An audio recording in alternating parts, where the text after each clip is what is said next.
رمضان يعني الفوازير، أكلات جميلة حلوة ولذيذة، مصرية وإيطالية، سورية وتركية وسعودية وغيرها. محشي وكشري تلاقي، سمبوسك وسجق وبيتزا برضو تلاقي. هتركز معانا في كلمات الفزورة، ومن اللي هنقوله هتوضح قدامك الأكلة والصورة، وإحنا في كلام جميل جايبين لك منها كتير. كل اللي عليك تحذر وتفزر. اسم الأكلة إيه؟ أكلتنا رغم إن مصدرها مش لطيف، لكن كتير من هنا ومن هناك لما داقوها حبوها.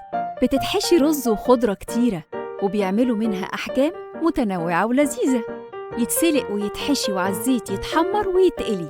ونقول كمان أكلتنا رغم إن مصدرها مش لطيف، لكن كتير من هنا ومن هناك لما داقوها حبوها. بتتحشي رز وخضرة كتيرة، وبيعملوا منها أحجام متنوعة ولذيذة.